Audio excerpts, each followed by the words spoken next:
Hey guys, welcome to Let's Discuss Capital. I'm your host Avinash. Today we have an extraordinary guest joining us. She is a legal powerhouse, a trailblazer, and a true advocate for legal operations. Please give a warm welcome to Shahana Satyanarayan. She is a seasoned legal strategist with over 15 years of experience in shaping legal landscapes for business and leaders. So, Sahana, thanks a lot for joining on the podcast. Thank you, Avinash. Thank you for having me here. It's been my pleasure to be one of your guests on this podcast. The pleasure is all mine. So, let me start. My first question is, having spent more than 5 years as an independent consultant in a law firm before transitioning to your in-house role, could you share the motivation behind this shift and the key adjustments you had to make? Yes, usually, from transitioning from an independent consultant to an in-house counsel role, typically involves a lot of adjustments that we have to make. And of course, yes, there are some motivating factors also. Like, the first is the stability and security. Moving into in-house, you have a more stable and predictable work environment compared to the fluctuations of the independent consulting. So that the stability can be more appealing, when it comes to, work-life balance and a consistent income. So that's one. And of course, yes, there is a deeper integration when you are a in-house counsel. It's like, you have an opportunity to become deeply integrated into the operation and decision-making process of the company that you are employed in. So that's one. And again, this integration allows you to understand what the business is, what are their objectives, and how can you add value from your legal expertise and acumen and integrate it to this objectives. So that is something that is always that I wanted to look upon. And of course, yes, as an independent consultant, you are focusing on multiple clients. But here again, as an in-house counsel, your only client is your employer. And it actually gets very rewarding as you close on more contracts, more deals, and it's personally very rewarding. And of course, yes, there are a lot of adjustments that when there's a transition happening. So one is that, you have to have that shift in the perspective. Like I said, it's not about what you want to talk. It's also about what the other person wants to hear. So as an independent consultant, you would be only like, these are the legal principles and this is how you need to follow. But when you are in between a group of people who are actually looking for the objective, the business, so your legal advices should align to the objectives of the business. And that is when you have to mend your legal principles into such that it actually fits into the tube of the objectives of the legal business. So these are the adjustments that I made in my transitioning time. And of course, yes, it's been like 5 years now, we're transitioning from house to the legal counsel. So yes, it's been personally very rewarding to me. Thanks for sharing that remarkable story. And my follow-up question is that, like, as you said that, as an external counsel, you are more just concerned about the law. Okay, these are the risks associated with that. But as an in-house, you have to, the right word was frame or modify. What was the word that did you use? It's like you need to tell what the other person wants to hear. Yeah, right. Absolutely. Right. But see, that's what I'm saying, right? Doesn't this brings you in a very controversial and a very difficult position, because law is what it is and the business is what it is, right? Business objectives are there. Yeah, but it's How not. do you manage this? So it was not controversial or something which, it's just that how you articulated it, I must say, Say, suppose you cannot say, okay, this is what the legal principle is. Yes, of course, yes, it is. But this is what the business needs are. How can I meet the compliance standards or the business needs, ensure that the company is covered? One, two, the interests of the company are covered legally. And at the same time, how far we are ensuring compliance. Ensuring that there is a win-win situation both the ends. Instead of, like, just saying, okay, it's not a deal breaker kind of, like if this or that. So we have to always find a mid ground. So that is where I feel a role of in-house counsel makes it more comfortable when you have reached that mid ground. Remarkable insights there. And see, this is one statement I think I hear a lot is as an in-house counsel, a lot of people management is also required versus just like knowing your shit and like knowing all the laws that, are going to affect. Like people management becomes really important. So how do you think people should develop these skills? Yes, as an in-house counsel, you're not just doing your work independently, like here in my organization. I'm a one-woman army, I can say that, because I handle the legal aspects alone. And yes, of course, yes, I do my work, but I am integrated into all the other teams, like the business teams, the finance, the HR, and the operations teams. So there are a lot of things that I need to take the inputs on what the business is, what the business perspectives are, what are the commercial angles involved in it, and if any contract is there for a negotiation, what is it the client is wanting? How big is the business? And how I can ensure that without breaking the deal, how we can very tactfully ensure that our interests are covered at the same time. We give this leverage to the client that yeah, we are in principle agreeing to this. But however, this is what we have been doing and this is what we would request you to retain in our clauses.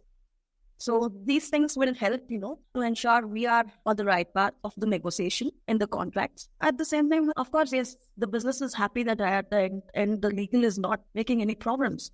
So that's like, there's no lot of back and forth happening. There's not a lot of redlining happening in the contract. So of course, yes, it's a win-win situation. Absolutely. Absolutely.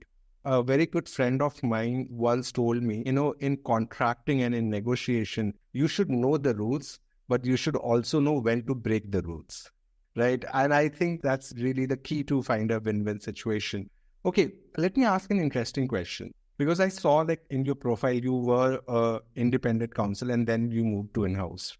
And some people feel that that's a better trajectory, that's a better path to become an in-house counsel. And some people believe that, it's all about knowing your in-house shit. And the quicker you move as an in-house counsel, essentially, if you have started your career as an in-house counsel, ultimately you will become a better in-house counsel. So what are your thoughts on this? Of course, yes, there is always a growth trajectory you will always see, like in the initial years as an in-house counsel, you will try to understand on the modalities and the integration within the internal stakeholders.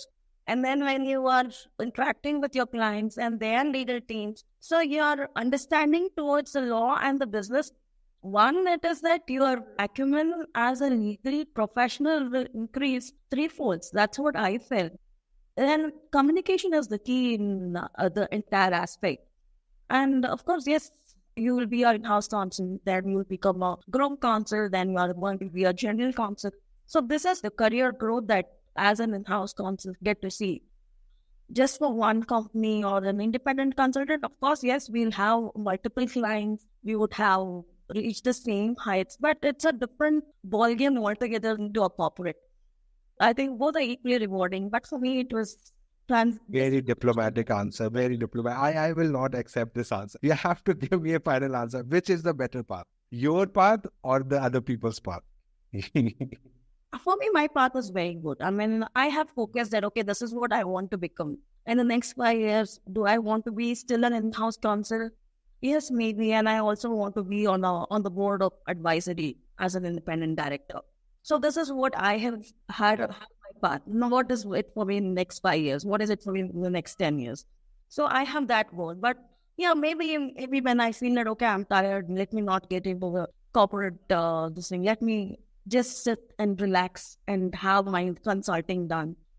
Of course, yes, I think I could also do that in the next part of my life or in the next 10 years. But yes, I think both have its own good and bads. Again, very diplomatic answer, but I'll let it slide. So, your answer gave me a very interesting thought. My question is that, when you're looking at the career of the people, a lot of people are shifting from an independent counsel to in-house. But you don't see that happening a lot in the reverse direction. A lot of people as an in-house counsel becoming an independent counsel. So do you have any guess why that may be the case?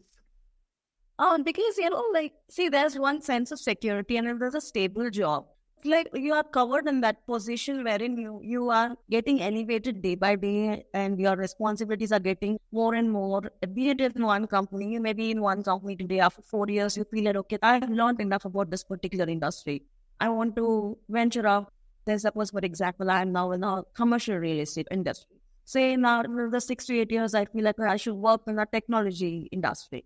So I may transition from one industry to another industry and gain more acumen and expertise among all industries and, reach a height where, I'm a person who has legal acumen about all the industries. And that entire expertise at the end of 10, 15 years is a different experience altogether. So yes, that is where people would also think like maybe after once they retire as 50, 55, then they feel like, okay, yeah, I've had all this. Let me now become a independent director or be a corporate advisory as a board member. So that is where the career usually takes to people with that. Makes sense. Great answer there. So now let me ask a very interesting question. And this is because you have, donned both the hats. My question is, if animals were to pursue legal careers, which species do you think would excel as a litigator, and which animal would be best suited for an in-house role? In that case, I would say, as the realm of litigators, I think, like you need to have certain qualities, like you should have that assertiveness, intelligence, and you should have the ability to communicate effectively. So I feel chimpanzees, bonobos, who are known for their complex social behavior might excel in the field of litigation. And also dolphins for that matter. They are very highly intelligent species. And when it comes to in-house counsels, you need to have that key attention to detail, adaptability, and you need to have that structured environment to work. So I think octopus Yeah. may be the species that would fit into a Right. counsel. So like you feel that you have this small 5 fingers, but when the octopus actually, Yeah. encounters this, it's a very difficult. Great analogy there. What I feel is that, especially one person army like you who are working in a company, I interact with them a lot and I've had the fortunate to being friends of some of them. And what I feel is that they're really overworked. The amount of work and the amount of things single legal department person are juggling is just astonishing to me. That brings me to a very interesting question that I have had thought about a lot. What is the right time a company or a startup should hire their first legal counsel? What usually happens, like for the first 4, 5 years or 5, 6 years, everything is outsourced to the externals. It become more of a case-to-case basis or when there's only contracts coming in. But at one point in time, what the businesses start feeling is, there is a need for somebody, but there's a quick turnaround and comes into demand. That is where, people think, okay, yes, we need to have a legal resource who's going to be in-house in the company. So I think, yes, preferably in the past 2, 3 years. But I think the trend is very different these days. The startup will have, from the day one, there is an in-house counsel already there. They would look into the end-to-end compliance of the company, would also do a legal check, the compliance, the risk management. So everything starts from day one. I think the trend is slowly changing where, like, let's push it out to the externals. Instead, the companies are now focusing on having a in-house team of lawyers themselves. Wise words, Shahana. Now, data privacy and AI being the hot topic these days, my question is, with data privacy, technology, regulations constantly evolving, how do you ensure that you stay updated and your teams remain prepared for the upcoming changes? I think continuous learning. I mean, of course, as you rightly mentioned, like you have a new set of technological rules. Of course, AI, generative AI, ChatGPT, and many things coming in. There's a lot of new technologies coming in, and it becomes very important for we lawyers, especially now, to stay updated. And we have to focus on continuous learning. That's the only way you ensure that you are on the right track, ensuring that you are updated yourself. So, and of course, yes, there are a lot of professional development that we can pick up, like seminars, workshops, lot of conferences that take place and subscribing, newsletters, blogs, and the like. And of course, networking within the legal community, that will help you a lot to ensure that you stay updated. So the seminars and workshops may only give you a legal insight as to what is happening, but networking at a larger scale within the legal community will help you understand the experiences, what the other person is actually facing is also something that you tend to take up. And of course, yes, adopting the legal technologies. Like, I think we should embrace, like initially there was only smartphones which had only less features. Now the smartphones also have AI and everything. So likewise, I think even in our data management or be it our compliance monitoring, so I think we should also embrace legal technology solutions and ensure that we, as a in-house consular department, the process has to set with the right AI-powered tools, such that the mundane tasks of review or just this thing is taken care and streamlined within the AI itself, and there is no much work that human can put into it. Wow, great insights. And this brings me to the next question I was going to ask. You mentioned about legal technology and mundane tasks. So imagine that you had a genie who could grant you or who could take away 3 mundane tasks that you're performing right now. What would be those 3 mundane tasks? So in that case, I would recommend something which, if I have had a genie and if you could just give me 3 tasks, first way should be like to have an enhanced document review, some AI-powered document system which can, accurately and efficiently analyze all the legal documents and all the contracts, any case laws that I specifically need to, give it somewhere, something like that, which also would help me, saving significant time for legal research or any due diligence tasks. And the next is giving me an analytics to risk management. Say, suppose if I had a contract review to be done like for 400 or 500 pages, and what I would only see is where the risk clauses or something which has a liability clause. And instead of I going through all 500 pages, the AI to only pick up the risk clauses or the liquidity clauses that would help me to quickly identify such risk management takes. And automated contract drafting, which will help us. Say, suppose I need to send an NDA to somebody and all I just need is just give it. And I also feel personally on the MS Word, the copy replace option is there. Sometimes, like in a huge document, how much you are perfect or you do a thorough review of your documents. There are such human errors which we get into it. I think AI can help us there. And of course, yes, these would be my request from GE.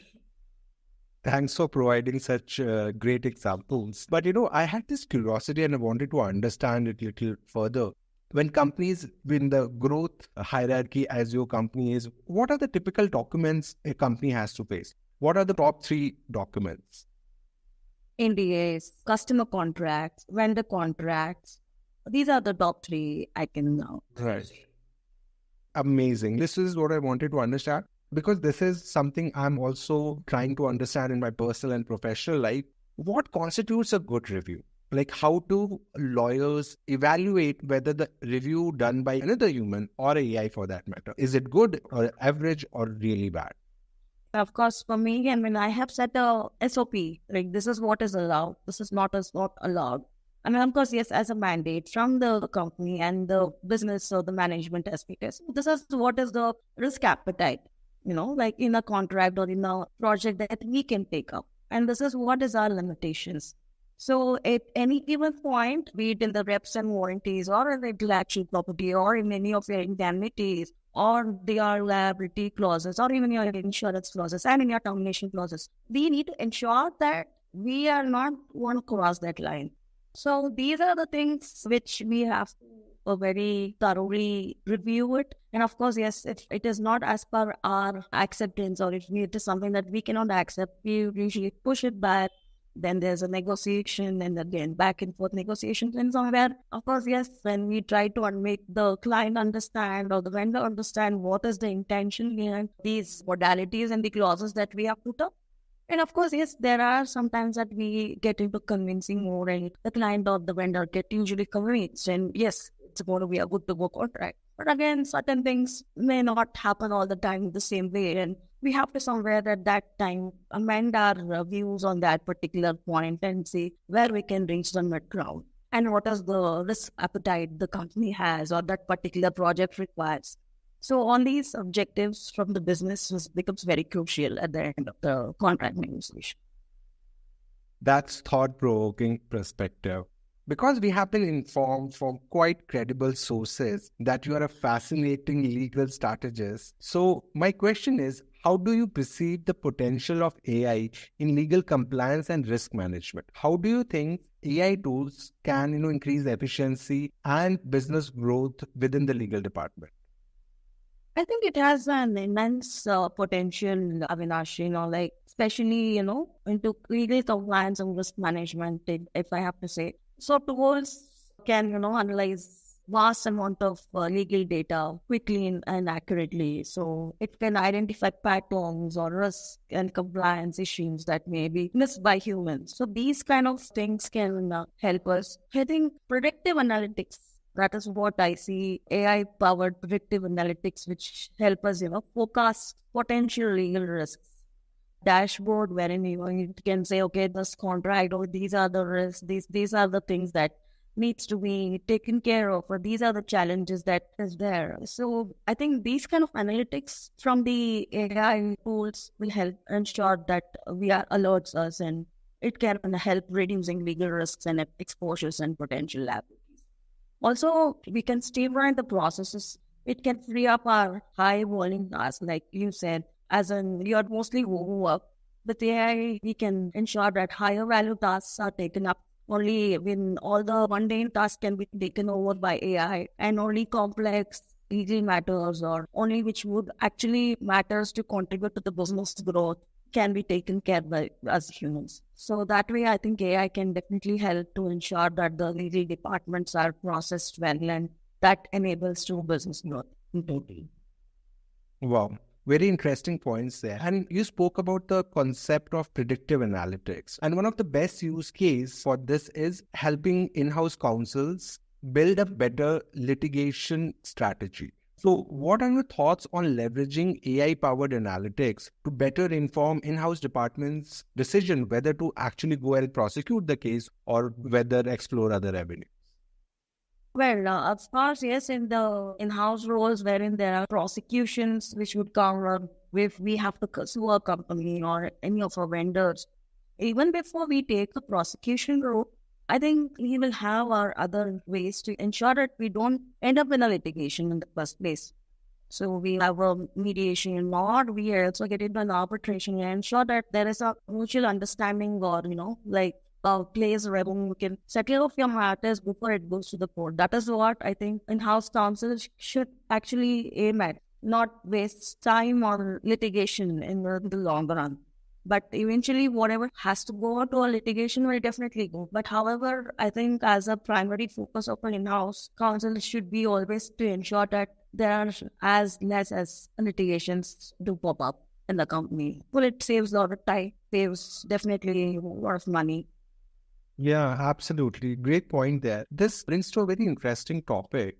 Recently, we built a predictive analytic tool for a IP firm in the US. So they told us, okay, these are the categories, these are the factors that we're looking for.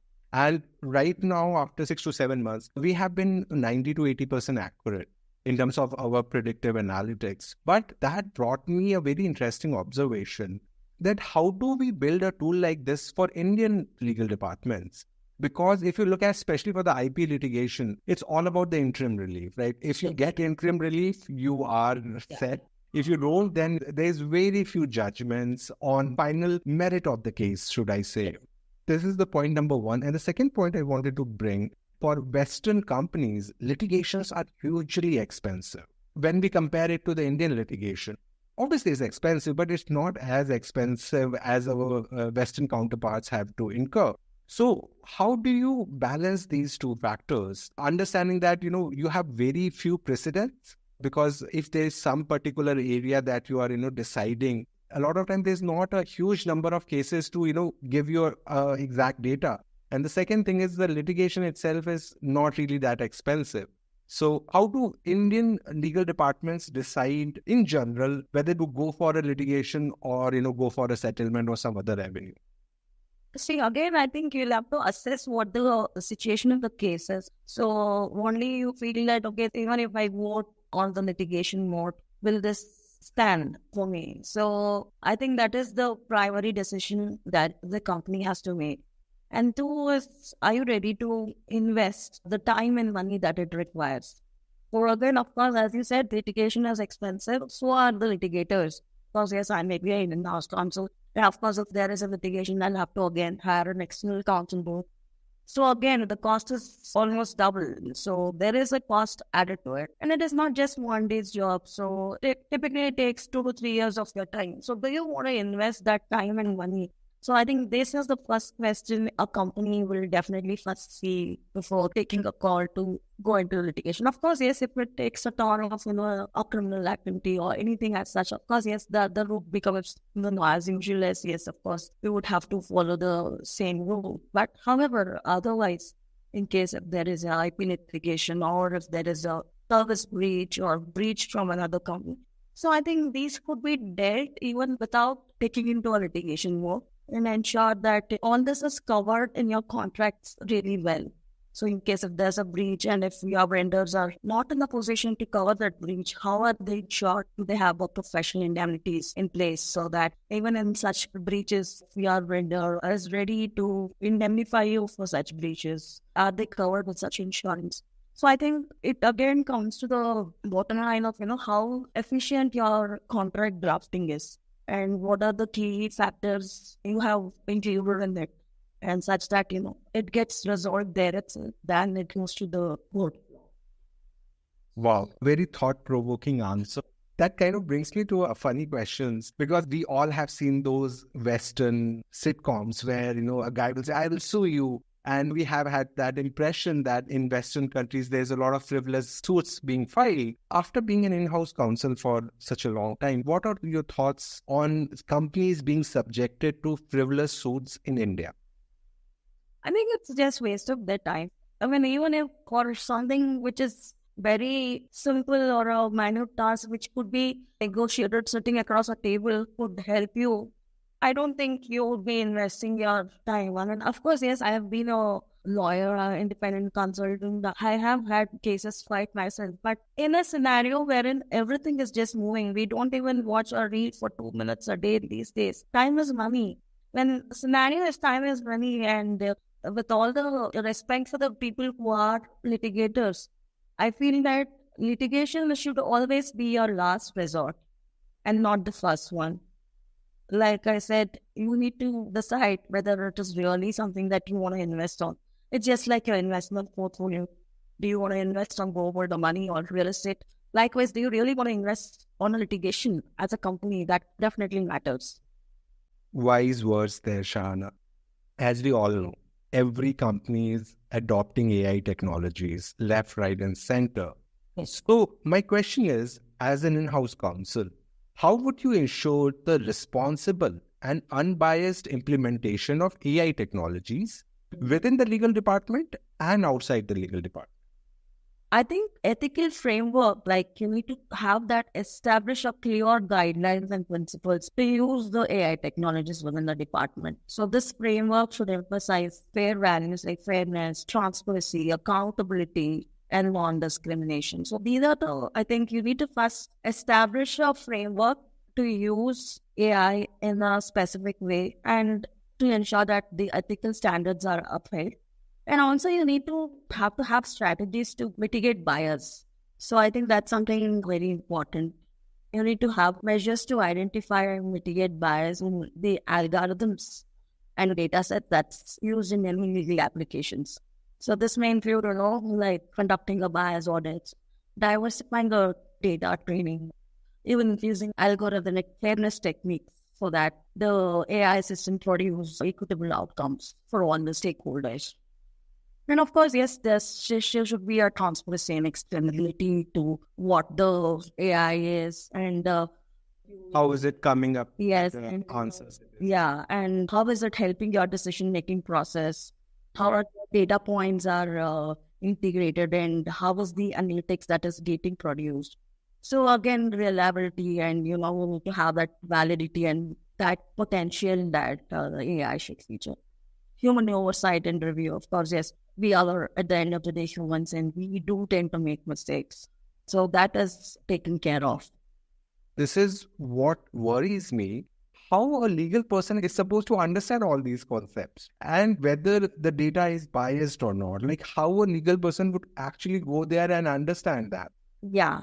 We need to make sure that we run such audits. What are the data points we are giving to the AI to come up with an answer? So it's not that AI can do everything by itself. Of course, we have to intervene to ensure that the algorithms that the data are running in or the people who are developing such AI tools for the legal realm are, somebody who are more fully like you, of course, yes, we are also into the same realm. There should be people who knows that, okay, these are my data, this is what the algorithms that if we run, and this is where there's no bias in the data that will come in. I think that's the only way. I mean, of course, yes, you would know because you are into the same realm. Lawyers likely wouldn't know. Exactly. This is what worries me, that how would lawyers in future would be ensuring compliance when the technology itself is getting so complicated. Like off the record, we were talking about some secret AI experiments we are doing for better targeting. So my question is, I know what the data points have been given. The results they are producing may be fair, they may not be fair. So what do you predict in the future? So imagine this, there's an AI we are using to target our prospective clients. There are a lot of factors that are feeding into the system, and the AI is producing that here you have the best probability. And the AI is not explainable. The AI can't explain that. A lot of lawyers, I think, confuse on this point that they presume that most of the AI is explainable, but that's actually not the case. So, right, imagine this, that AI is not explainable. It is telling us to target customers in this way. We are not offering any model to the third party, but we are using this tool in-house. Do you think in future, a company like me will be in hot waters because we are using an unexplainable AI and an AI which is biased? I think even the companies who are making AI tools should also ensure customization to extend that what the company really wants. Say, suppose if we have to take in the industry that I work in, our commercial real estate setup, we look into a lot of factors as to what our clientele should be, what the business modalities are. The tool making company should ensure that they understand the modalities of what the industry is, industry type is, or industry subtype is, and get into the objective of that business. Right. Then I think it can take up data points. It should have business objectives. What is the competitive analysis? What are the competitors? What is the compliance element that such kind of business has? What are the raw materials that is required? Or what are the clienteles? What is the financial trajectory that it should maintain? So these are the data points that I think should be fed in an accurate way, which should suit from an industry to industry. Of course, yes, it has to be thoroughly customized as to what your client really wants. So only if these data are captured in the right way, I think only then AI can be productive of what it can provide. Very wise words there, Shahana. And this brings to a very interesting question which is being asked to me more and more every day. The question is like this. I am a company, I am doing XYZ business. Now there's this third party company, AI provider company comes to me and they says, okay, take my AI model. Now the first company which is doing XYZ business, it is asking whether I should insist upon an indemnity clause. Later on, if there is some future regulation that comes into the picture, or it's some future lawsuits that come into the picture on me because I used your model, should I insist upon an indemnity clause? Of course, yes. I would say that should be your foundational clause. I mean, it should be your main clause because you never know how the future is shaping up, especially in this trend. Today, maybe AI or Chat GPT, or maybe 5 years down the line, I think we don't know what technology would emerge. Right. So I think, yes, since the technology is so evolving, so are the laws. There's always been like that. Initially, there was no computers. Then there were a lot of IT crimes happened. Then we had IT law in place in India. So in the other countries, then now there is a lot of data breaches. So there is a lot of importance on the data privacy. Right. I think every step or every technology or every improvisation that happens, I think that will have some hiccups here and there, which will make the regulators ensure that such regulations are there, that any compliance is there so that the companies can run in a smooth way. So yes, I think you don't know next 5 years what would come up. Exactly. This brings me to the other side of the table. Now think about these AI tools come. Now, as you said that whomsoever they are selling, they should insist upon indemnity clause. Now these AI tool companies are coming up and saying that, guys, if we agree on this, we are essentially agreeing to uncapped liability, isn't it? If you put a cap on it by saying, 300% or 400% cap, then the other company is saying, I don't know, this may be sufficient, this may not be sufficient. And the AI tool company is now thinking, by agreeing to this, are we betting our company? Like, how would you navigate if you are an in-house counsel of an AI tool company? I think there's a two-way to look at it, Say, suppose if I'm capping the liability for 4x or 5x. Right.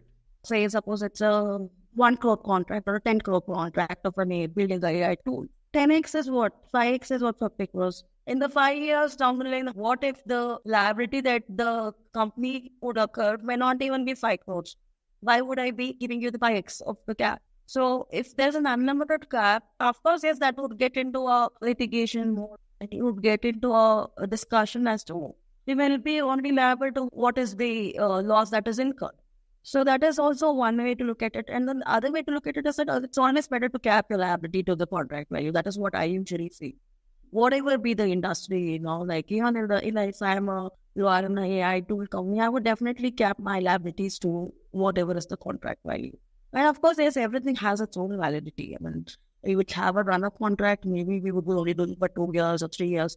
And then, of course, yes, the validity in the contract is also something that will be a factor to consider upon. Another key factor is that what actually made this loss be incurred is also a factor that has to get investigated in a very systematic way. And we have to see if such losses are occurred solely because of us. Is this attributable to us? So these are the things, again, we have to cross-verify and then see, and what is it that we have to be payable of or liable of. Absolutely. Well said, Shahana. So now get to the rapid fire section. You have to answer these questions very quickly. The first question is, guilty or not guilty? Staying up all night to finish legal briefs. Not guilty. I mean, of course. You're lucky. I'm not guilty of it. Okay, second question. Jury is still out on this pineapple pizza. I'm not in for it. I mean, I like my pizzas with cheese.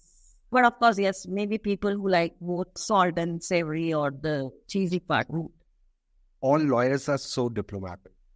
Third question, paper airplane champion or keyboard shortcut master? Keyboard shortcut master, because efficiency is the key. Wise words. Fourth question, your biography, if written today, what would be the title? I would say unstoppable. Wow. Really creative answer there. As we are running out of time, let me ask you the last question. What advice would you offer to aspiring legal professionals who aim to follow a career path similar to yours? Well, I think now the trend has changed. I think I was a 90s kid. I was a 2010 pass out lawyer. We had our very restrictive growth. And of course, yes, there was a different journey for us. Today's professionals are much way smarter. But of course, yes, I think for people who want to follow an in-house career path, you should gain diverse experience coming into this role, which will help you become a person who are with a well-rounded skill set and perspective. So which is very important. You have to always focus on continuous learning. That is something this always, like you are a student of law all through your life. You be a lawyer or in-house counsel or a group counsel or a head of legal or a Supreme Court judge for that matter. You have to always ensure you focus on the continuous learning. That will only help you ensure that you stay updated in the legal developments and trends. And I think as human beings, like we have to develop analytical and problem-solving skills. We have to think that analytical skills are really very important these days. We need to ensure that we address legal issues and provide strategic advices to clients. So this becomes really very helpful. And of course, yes, we need to ensure we build a very good, robust professional network wherein, we get support, insights, and collaboration from professionals throughout our career. We have to always embrace the technology and innovation. Strong communication skills. I think communication is the key, like these days, if you are a good communicator, I think half job is already done. All you need to have that ethical integrity. I think these would be my few cents to the young professionals who want to, navigate into the in-house legal role. Very wise words there, Shahana. And one of the questions I get asked a lot by law students these days is that getting your first job as an in-house counsel is really difficult. So what would be your advice if somebody wants to ultimately become an in-house counsel? What should be they doing in the law school? Should they be doing more internships there? What should be their focus? Of course, yes, nowadays it's become really very easy for people to get hired by the companies. Just like any other engineering backgrounds, there are campus hirings happening for the law schools as well. Of course, yes, internships and companies between your summer of breaks will definitely help. One is you'll understand not just your work profile, but you'll also understand what the company is about. So that exposure is very important. But I think these days it's really very easy, not like our times is what I feel. I mean, of course, yes, it comes with their own set of checks and balances and expertise and everything, what the person is bringing to the table. Ultimately, you need to have that right mindset to ensure that you can adapt and align to what the business is. So I think that becomes really very important. Thanks for those invaluable lessons. So Shahana, thanks a lot for coming on the podcast. It was absolute blast. We had such an amazing experience. Thank you so much, Avinash. Thanks for this wonderful opportunity. This has been an interview with a very different approach. I mean, usually the last night it was a job interview. After that, I have never had an interview like this. So this will definitely be a very remarkable and a very memorable one for me because it was a very good interaction and it was really very nice. Thank you so much for having me at your podcast. Thank you. No worries, Shahana. The pleasure was all mine. Thanks again for coming on the podcast. Thank you for tuning in another enlightening episode of Let's Discuss Cafe. If you enjoyed today's conversation with Shahana, don't forget to subscribe, share, and leave us a review. Until the next time, remember, legal excellence is the foundation of business success. Stay legally empowered, and we will catch you in the next episode.